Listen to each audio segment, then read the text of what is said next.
Hello, good morning ಎಲ್ರಿಗೂ. ನಮಸ್ಕಾರ. ನಾನಿವತ್ತು ರೆಡ್ ರೈಸಿಂದ ಮಾಡಿರೋ ಅವಲಕ್ಕಿನ ಒಗ್ಗರಣೆ ಹಾಕ್ತಾಯಿದ್ದೀನಿ. ಅದಕ್ಕಾಗಿ ನಾನು ಸಾಸಿವೆ ಎಣ್ಣೆ ಬಳಸಿದ್ದೀನಿ. ಸಾಸಿವೆ, ಜೀರಿಗೆ, ಕಡಲೆಬೇಳೆ, ಉದ್ದಿನಬೇಳೆ ಇದೆಲ್ಲ ಒಗ್ಗರಣೆಗೆ ಹಾಕಿದ್ದೀನಿ ನೋಡಿ. ಒಗ್ಗರಣೆಗೆ ಹಾಕಿ ಸ್ವಲ್ಪ ಬಾಡಿಸ್ಕೊಳ್ಳಿ. ನಂತರ ನಾನು ಕಡಲೆ ಬೀಜ ಬದಲು ಗೋಡಂಬಿ ಹಾಕ್ತಾಯಿದ್ದೀನಿ. ಗೋಡಂಬಿನ ಸ್ವಲ್ಪ ಕೆಂಪಣ್ಣ ಬರೋವರೆಗೂ ಇದು ಮಾಡ್ಕೊಳ್ಳಿ.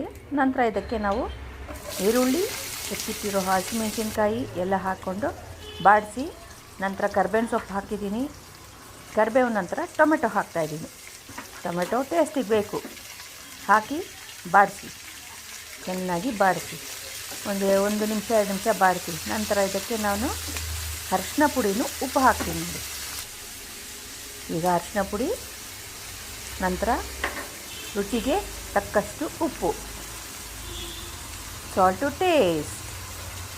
ಕೆಲವರು ಕಮ್ಮಿ ತಿಂತಾರೆ, ಕೆಲವರು ಜಾಸ್ತಿ ತಿಂತಾರೆ. ಸಾಲ್ಟು ನೋಡ್ಕೊಂಡು ಹಾಕ್ಕೊಳ್ಳಿ.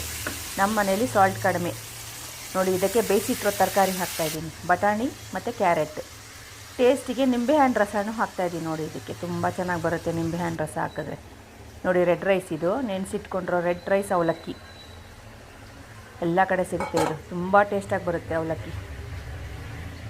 ಜಸ್ಟ್ ಕಲಿಸ್ಕೊಳ್ಳಿ, ಕೊತ್ತಂಬರಿ ಸೊಪ್ಪು ಉದುರಿಸಿ ಟೇಸ್ಟ್ ಮಾಡಿ. ಬನ್ನಿ ಟೇಸ್ಟ್ ಮಾಡೋಣ, ಹೇಗಿರುತ್ತೆ ನೋಡೋಣ. ಕಮಾನ್.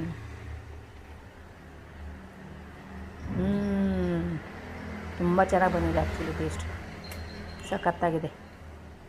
ಬಾಯ್.